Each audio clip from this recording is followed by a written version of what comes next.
Bonjour à toutes et à tous et bienvenue. Salutations, j'espère que vous allez bien. Aujourd'hui, j'ai une grosse nouvelle, une grande nouvelle à vous annoncer. Et ça tombe bien d'ailleurs parce que ces derniers temps, je n'étais pas sur les réseaux sociaux comme vous l'avez pu constater. Et d'ailleurs, pour certains qui me posent régulièrement cette question-là, sachez que j'ai un travail, je suis ingénieur au quotidien et donc en parallèle de mon travail, je suis occupé évidemment à monter ou à construire des projets de très très grande envergure. Et donc aujourd'hui, je vais vous en présenter le projet sur lequel je travaillais, c'est depuis 2, 3 mois à peu près. Alors, pour restituer le contexte et vous présenter justement la raison de ce projet-là, c'est le fait que aujourd'hui, quand on parle de l'intelligence artificielle, évidemment que la bataille se concentre beaucoup plus entre les géants américains. D'accord? Ça, c'est un fait. Parce que évidemment, vous avez outre l'aspect des compétences, qui est un aspect également très très difficile à obtenir sur la manière dont on entraîne les modèles IA, les modèles fondamentaux, d'accord, poser les briques fondamentales de ces modèles-là, tout ce qui est vectorisation, transformation des données et bien sûr apport de puissance de calcul. Et tout cela, outre, comme je disais, cet aspect de compétences hyper difficile et très très pointu à acquérir, il y a aussi l'aspect financier. Même si vous avez des compétences, ça ne suffit pas.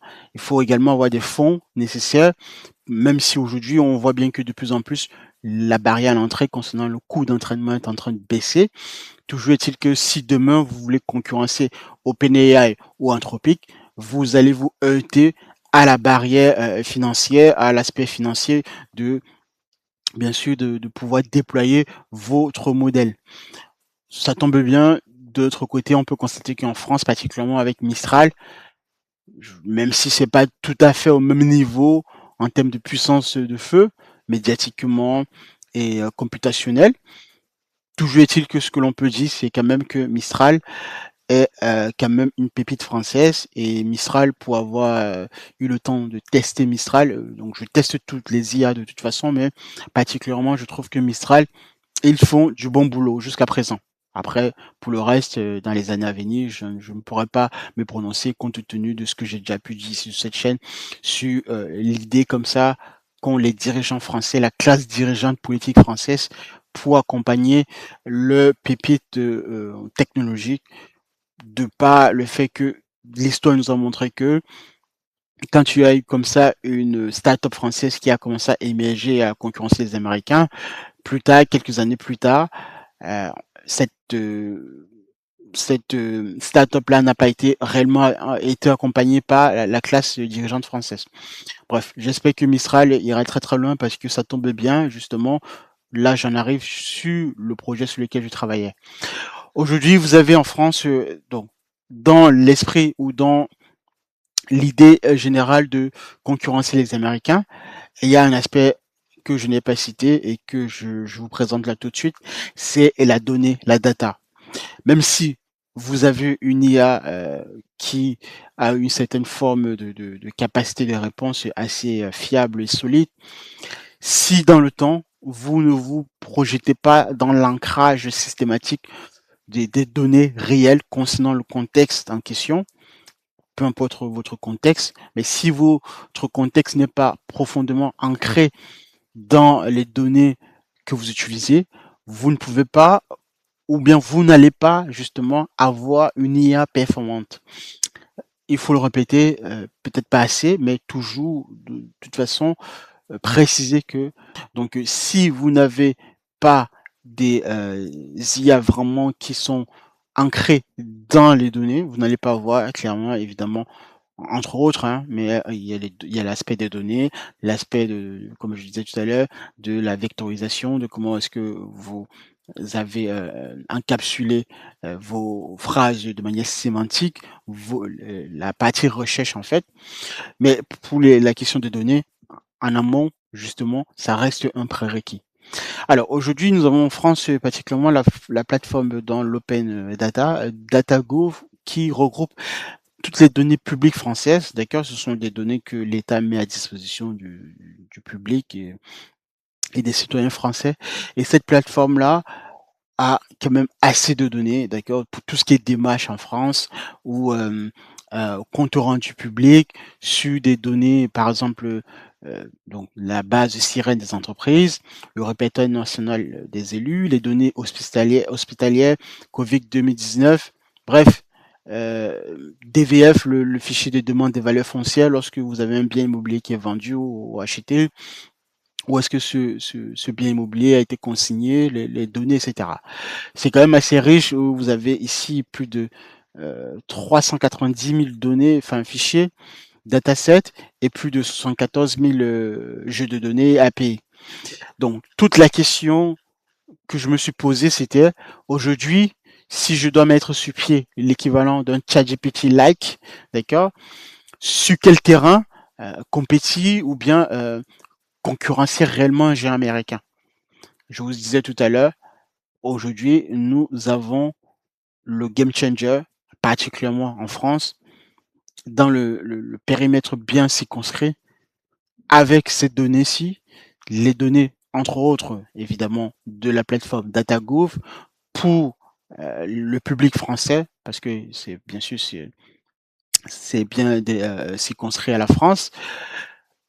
Il vous faut une IA capable d'absorber, de comprendre parfaitement ces données qui se trouvent ici. D'accord? Donc, si vous avez les compétences et du temps et un peu de moyens, d'accord? Mais surtout les compétences a priori les compétences déjà, et donc les connaissances nécessaires à la mise en place des agents intelligents, des modèles d'intelligence artificielle, d'accord? Des LLM, des grands modèles de langage, et un peu de temps, et bien sûr de courage et d'envie d'aller jusqu'au bout, vous pouvez déclasser ou compétir avec ChatGPT, avec OpenAI, sur le terrain de tout ce qui va concerner l'information à donner aux citoyens français. À partir du fait que vous serez capable et en mesure de ingurgiter, d'accord, d'absorber, de comprendre et de compiler toutes les données de la plateforme DataGouv ici en question. Donc, ça tombe bien, j'ai les compétences, j'ai les connaissances, j'avais un peu de temps, comme je vous disais tout à l'heure, la raison pour laquelle j'étais absent ces derniers mois. Et donc, qu'est-ce que j'ai fait? J'ai tout simplement créé ce projet. Ce projet, c'est une IA, comme ChatGPT, comme je vous le disais tout à l'heure, simplement, à la seule différence que lorsqu'il s'agit de répondre à des questions liées de près ou de loin aux citoyens français, bah, mon IA est plus précise qu'un ChatGPT. Tout simplement parce que ChatGPT, dans leur optique, dans leur vision, dans leur champ, on va dire plutôt dans les stratégies, c'est de s'adresser de manière plus large au monde entier, d'accord? C'est une IA généraliste, d'accord? Donc c'est une IA qui va être capable, donc un modèle généraliste, capable de répondre à éventuellement à toutes les questions que l'utilisateur pourrait poser. Mais dans cet esprit-là, il y a forcément aussi un tout petit peu, je dirais même surtout, des hallucinations forcément qui vont se répercuter dans les réponses données aux utilisateurs. Parce que, comme je disais tout à l'heure, c'est forcément lié à cet esprit d'aller répondre à tout type de questions. Bien sûr que les hallucinations, comme je disais précédemment, sont toujours liées à tout IA, à tout modèle. Mais lorsque vous vous adressez typiquement à un secteur de données bien précis et à une mise de consommation des données bien ciblées, vous réduisez drastiquement la partie hallucination. Et la plateforme DataGouv permet évidemment donc de vous recherchez n'importe quelle donnée, hein, donc n'importe quel dataset, pardon, vous allez le trouver ici. Donc à partir du moment où cela concerne tout ce qui est service public et données envoyées ou prescrite entre guillemets aux citoyens français. Et donc particulièrement là, mon IA est plus précise que ChatGPT sur cet aspect bien particulier. Et je vais vous démontrer cela ici tout simplement avec une simple démo. Alors déjà, vous partez sur Google, vous pouvez taper alors, donc c'est nyambot.ai, d'accord, ici, d'accord, vous cliquez là, ok, vous allez arriver sur la page de présentation, donc la landing page, celle que je vous montrais tout à l'heure. Pourquoi je disais entre autres que mon IA est plus précise que ChatGPT? Parce que ChatGPT, systématiquement, ChatGPT fait de la recherche web, ce qui est différent de la recherche dataset. La recherche web, c'est quoi? Bah, c'est le fait que ChatGPT a été entraîné et par la suite a été capable d'absorber tout le contenu. Alors, pas tout le contenu, c'est peut-être une modélisation grossière, mais disons, ChatGPT a été entraîné à consommer beaucoup plus de contenu sur Internet, d'accord, de Google, de la recherche en ligne. Et donc, particulièrement, ChatGPT, lorsque vous posez une question, ChatGPT va aller indexer des pages sur Internet et compiler ces pages-là avec son modèle GPT, le modèle des transformeurs, pour vous en restituer une réponse plus ou moins fiable. Donc, à ne pas confondre avec la recherche dataset. Et c'est là particulièrement où il y a la différence avec mon modèle principalement parce que la recherche dataset consiste à dire que lorsque l'utilisateur pose une question à une IA, bah, l'IA devrait aller rechercher particulièrement le dataset, donc le fichier de données où se trouve la donnée particulièrement en question. D'accord? La source de données. On n'est pas en train de rechercher. Alors, on peut rechercher sur du net, mais uniquement des pages sur du net qui vont contenir ou avoir et posséder ce fichier de données, ce dataset. Et ChatGPT ne le fait pas systématiquement. ChatGPT, a priori, lorsque vous posez une question, surtout sur des données, comme je précisais au préalable, sur des données françaises, ChatGPT va aller sur Internet, voilà, à gauche, à droite, et prendre les pages de Google les plus bien notées en termes de ranking, donc bien positionnées en première position. Et donc, sont ces pages-là qui vont faire office de vérité pour de la compilation à la réponse à l'utilisateur. Donc ça, c'est de la recherche web, tout simplement. Mais le gros souci avec cette recherche web-là, c'est que si la page que ChatGPT a récupérée n'a pas été mise à jour depuis des années, ou bien que bien qu'elle ait été peut-être mise à jour, mais que les données particulièrement sur la question que vous avez posée, ne sont pas des données de très bonne qualité ou comportant des erreurs, bah, votre réponse, ce que ChatGPT va vous délivrer sur votre écran, sur votre output, ne sera pas une réponse juste, tout simplement. Et en plus des hallucinations que le modèle comporte déjà de manière inhérente, bah, ça fait beaucoup de choses quand même qui font que une IA ne puisse pas être considérée comme fiable. Et donc, pour remédier à tout cela, d'accord, parce que il y a énormément de technologies, de compétences, de connaissances derrière et de résolution de problèmes surtout. Donc, j'ai compilé tout ceci dans ce projet, d'accord, que vous pourrez aller regarder, hein, et vous allez constater par vous-même. Bon, je vais vous montrer un test tout simplement. Donc, prenons ici, donc ça c'est mon IA, d'accord. On va prendre tout simplement la question de savoir le prix de l'immobilier, par exemple, en France, dans un département précis. Donc, posons la question à ChatGPT. Pourrais-tu me donner le prix d'un appartement, alors, d'un appartement, le prix de l'immobilier, d'un appartement, alors, d'un appartement et d'une maison.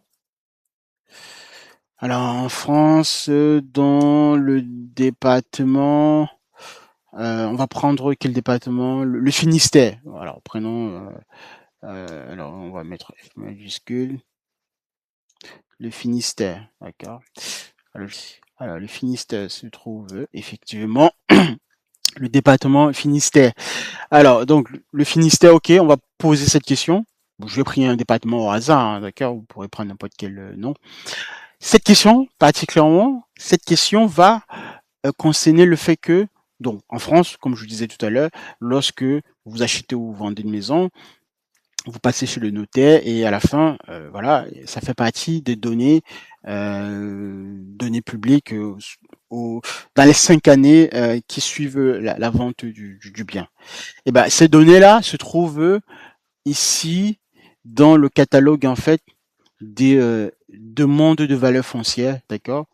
Le fichier DVF, donc c'est le ministère économique et financier qui nous met cela à disposition. Et vous avez donc ce fichier de demande de valeur foncière qui est très bien renseigné en termes de qualité de métadonnées que vous pouvez voir là. Et vous avez donc ici, si vous téléchargez ce fichier-là à la maison, vous allez voir que sur les 5 années, donc de 2021 à 2025, vous avez donc les maisons et appartements qui ont été vendus dans toute la France. D'accord? Donc, si vous recherchez une maison qui a été vendue dans les 5 années passées là, jusqu'à présent, cela se trouve quelque part dans ce fichier-là. Avec, vous croisez avec les données du temps et puis l'année de la vente, etc. Mais simplement, ce fichier-là, il est très lourd, il est difficile à exploiter pour quelqu'un lambda, d'accord. Et généralement, ce sont des professionnels qui l'utilisent. Donc, souvent, les gens ne vont même pas télécharger ce fichier-là. Mais toujours est-il que la donnée se trouve là. Bah, évidemment, c'est ce que vous pouvez aussi constater lorsque vous partez sur des sites en ligne, Se Loger ou Le Bon Coin. Généralement, ils vont puiser des statistiques à partir de ces fichiers-là. Mais ChatGPT, si on lui pose cette question, qu'est-ce qu'il va faire? Il va aller indexer justement les pages sur Internet. Donc, recherche web, vous avez vu. Donc, dans le Finistère, donc il est en train de me répondre, hein. Dans le Finistère, les prix immobiliers varient fortement selon que l'on parle d'un appartement, d'une maison du littoral ou de l'intérieur des terres, enfin bref, etc., etc. Donc, ça, il a fait une recherche web, d'accord? Là, aujourd'hui, les gens sont un peu plutôt pas très très, on va dire, en avance dans la compréhension de ce que ChatGPT fait derrière. Mais toujours est-il que, comme je vous précisais au préalable dans le préambule de mon propos, ça c'est de la recherche web. Donc, sur les sources que ChatGPT a sélectionnées, si les prix immobiliers n'ont pas été mis à jour, ou bien si ces pages-là ont proposé des fausses données, bah, ce que ChatGPT m'affiche ici peut ne pas être juste.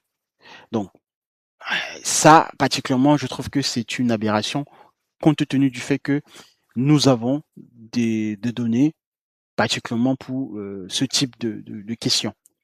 Donc, ici, vous allez maintenant voir la différence fondamentale avec mon système. Donc, le système ici, je repose la même question. Alors, donc, je vais me connecter et reposer la même question et vous allez maintenant voir la différence. Reprendre le même test, ok? On va le relancer et on va voir ce que cela donne de notre côté. D'accord, donc là, le système est en train de préparer, donc de comprendre déjà l'intention de ma question. Ensuite, il va effectuer, donc il effectue là actuellement des vérifications. Et puis là, j'ai un plan d'action. Donc le plan d'action va consister à aller rechercher le dataset du DVF, donc le fichier de demande de valeur foncière précisément. Donc là, le fichier vient d'être retrouvé. Vous voyez bien là, le résultat de la recherche, d'accord, avec ses métadonnées, etc. La sélection de la ressource DVF de 2025, des données de 2025, donc des données les plus récentes, ok, que j'ai là, ici. Et ensuite, il continue à lire en fait donc le fichier, à le compiler, à le retransformer parce que des colonnes et des lignes en fait, ce fichier-là il est très mal foutu. Donc c'est tout un système derrière de préparation, de croisement de données, de synthèse. Au fur et à mesure, il avance dans son traitement. D'accord, vous pouvez le voir en même temps que moi ici. Et à la fin, on va voir, donc, d'accord, vous voyez déjà là que j'ai les premiers résultats de la requête concernant donc les données du Finistère en 2025. Ok, bah regardons simplement la différence. Donc, première chose qui s'est passé, c'est que le système a raisonné, d'accord? Il y a un plan de raisonnement, hein, donc il y a une réflexion derrière, même si c'est en anglais pour l'instant. Donc l'utilisateur souhaite connaître le prix de l'immobilier, donc des appartements et des maisons dans le département du Finistère. Donc le numéro du département selon le code INSEE, c'est 29, d'accord? Donc, vous pouvez juste vérifier pour juste peut-être s'assurer. Et, et donc on va utiliser le fichier de demande de valeur foncière venant de la plateforme DataGouv pour obtenir les transactions immobilières, les prix des transactions immobilières. Donc le système maintenant va se mettre à la recherche de ce fichier-là. C'est la raison pour laquelle dans le plan d'action, il y avait d'abord rechercher le dataset DVF en particulier, lister les ressources du dataset à utiliser parce que la question porte sur le Finistère, le département du Finistère. Donc les ventes ayant eu lieu dans le Finistère en 2025 pour le fichier le plus récent. Donc il faut aller uniquement prendre cette donnée-là particulièrement. Et parce qu'un fichier, donc si je prends ici un exemple de fichier, donc chaque fichier contient, donc chaque année contient, donc pour chaque fichier de chaque année, vous avez les prix des ventes des maisons et appartements pour tous les départements en France. Donc si vous prenez un département particulier, il faut que le système soit capable d'aller chercher uniquement ce département-là en question. Et alors peut-être pour vous montrer quelques exemples, ce fichier-là, il est très mal foutu, hein, donc il est pas très exploitable si vous n'avez pas on va dire les compétences requises pour vraiment le retravailler parce que derrière il y a de la dataset à manier, d'accord, à manipuler. Bon là déjà en termes de loader c'est quand même assez gros, donc c'est pour ça que ça fait ralentir même mon PC. Enfin bref, revenons ici à la réponse donnée par le système que j'ai mis en place. Donc c'est un agent intelligent particulièrement s'il faut être plus précis dans le domaine des IA parce que il a été capable de comprendre déjà la demande de l'utilisateur, ma demande ici, ma question, d'interpréter ce que je souhaite obtenir, de dresser un plan d'action avant d'agir. Donc, le plan d'action a été euh, affiché. Maintenant, il va euh, s'enquérir à aller exécuter chaque étape du plan d'action. D'accord? Et cocher après exécution. Donc, vous avez la ressource du dataset que vous pouvez voir ici. Donc, le dataset, son ID, l'année 2025, etc., la taille du fichier. Bref, toutes les métadonnées que vous pouvez voir ici, particulièrement. D'accord? C'est ce qui a été récupéré. Ensuite, l'agent intelligent derrière a continué à interroger les données, d'accord? Vous voyez là, donc l'interrogation des données s'est effectuée ici avec une médiane obtenue de 140 millions, d'accord? Donc là, vous avez clairement 140 000, pardon, excusez-moi, ouais, parce que en français la virgule, ouais, 140 000, d'accord? Et le fichier a été bien sélectionné avec justement les champs uniquement euh, pertinent pour la requête en question. D'accord? Et ça, c'est l'agent intelligent qui le fait tout seul. D'accord? Vous avez pu voir comme moi sur mon écran. Et à la fin, me dresser donc le tableau ici. Donc, vous avez pour un appartement, le prix médian est de 140 000 euros. Donc, dans le Finistère en 2025, donc basé sur un nombre de transactions ici de 5 406. Et pour une maison, c'est de 216 000 euros, basé sur un nombre de transactions de 11 124, avec la légende de données de demande de valeur foncière de 2025.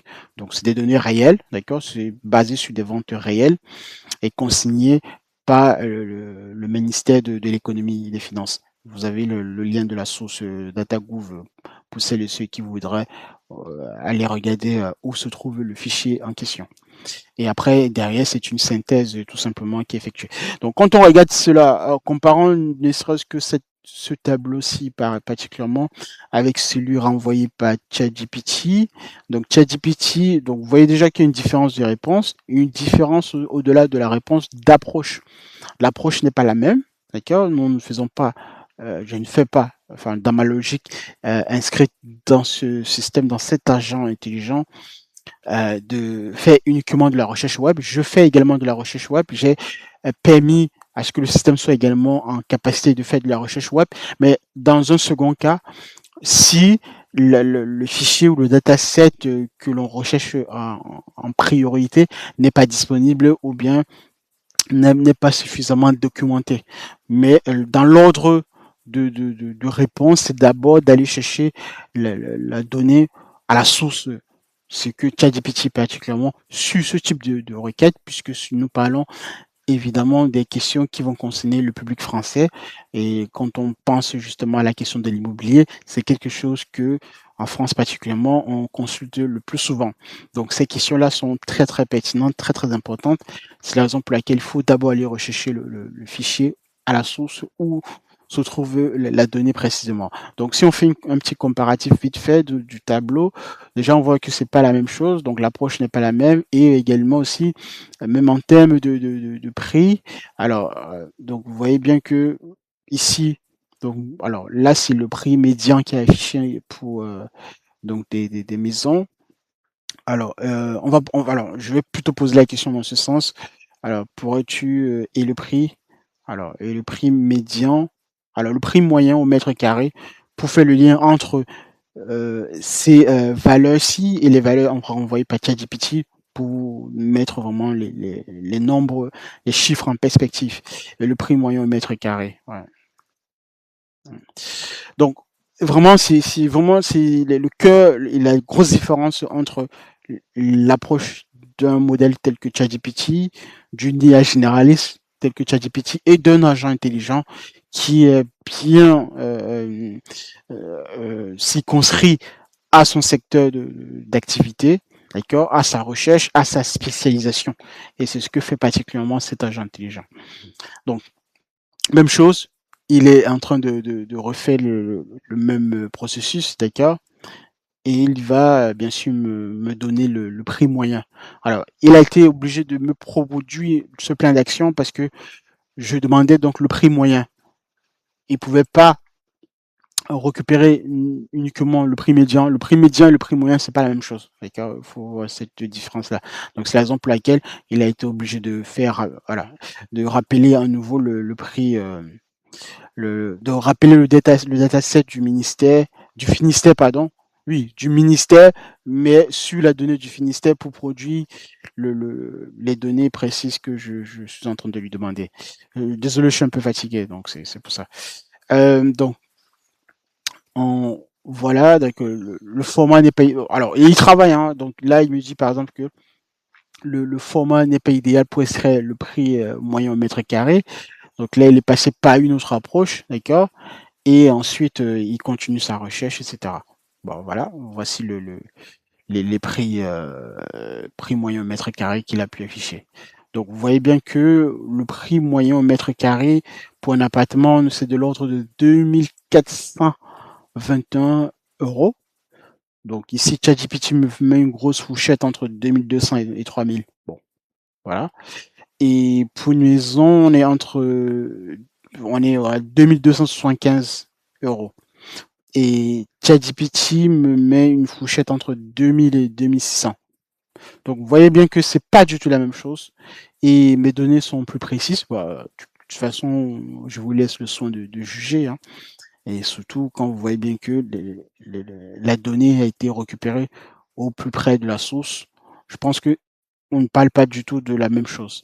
Et pour finir, qu'est-ce que je voulais dire? Oui, une chose, avantage ou plutôt on va dire ce qui est bien côté OpenAI, c'est évidemment le fait de préciser où est-ce qu'ils ont pris les données, d'accord, avec ce modèle-ci qui s'affiche ici, lorsque vous avez un tableau qui est produit. Donc là, ChatGPT vous dit que ces précis proviennent de ces sites en question, euh, d'accord, déjà vendus. Donc c'est un site qui référence les prix immobiliers, je suppose. Donc, mais bon, de toute façon, je peux pas vérifier comment ce site travaille, où est-ce que les données ont été prises, etc. Je suppose que ça a été pris de la source dataset du fichier DVF. Mais là, je pense que quand vous avez un agent intelligent qui est plus précis et qui est capable de vous produire un plan d'action et exécuter ce plan d'action de bout en bout jusqu'au final, c'est encore d'autant plus meilleur. Donc ça c'est un exemple sur l'immobilier, d'accord? Mais ça ne concerne pas uniquement que l'immobilier. On peut prendre notre dataset sur par exemple les démarches en France sur le RSA, la CAF, la perte d'emploi, etc. Alors, prenons un autre exemple pour vous montrer la diversité et la polyvalence de cet agent intelligent. Alors, donc, pourrais-tu me dresser, je viens de, donc, quelqu'un qui vient de perdre son emploi, je viens de perdre mon emploi, quelle démarche à effectuer pour, quelle démarche à effectuer pour avoir mes droits auprès de France Travail, ancien Pôle emploi, d'accord.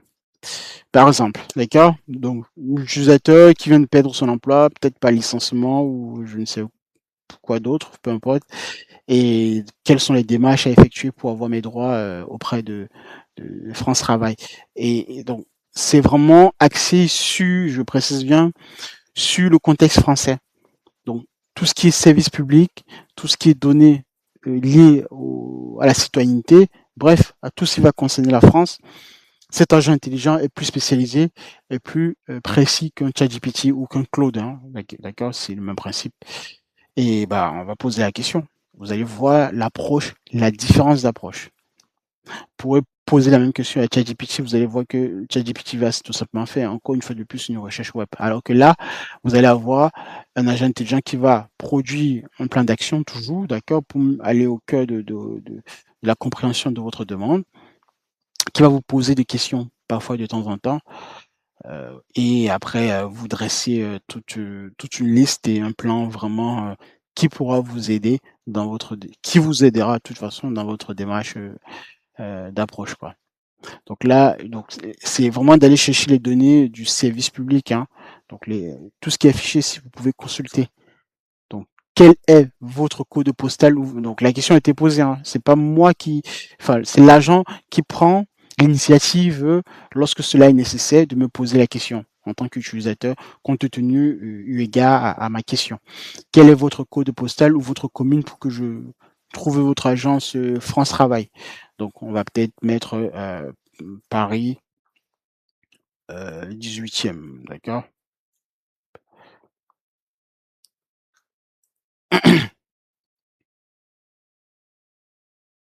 Donc, une fois une précision apportée, il continue son travail, d'accord? Parce qu'il a besoin de cette information pour affiner sa réponse. Et là, c'est encore une grosse différence par rapport à ChatGPT. Donc là, il a pris en compte le code postal de la mairie, d'accord? Et donc, outre déjà, je peux voir déjà quelques informations à portée généraliste, hein, de manière générale, avant que je n'apporte la précision sur la commune de Paris, sur l'arrondissement de Paris, d'accord? Et là, il va continuer la suite de sa réflexion. Alors, donc ça, par contre, ça, c'est donc là, voilà, la question avait déjà été apportée. Ok.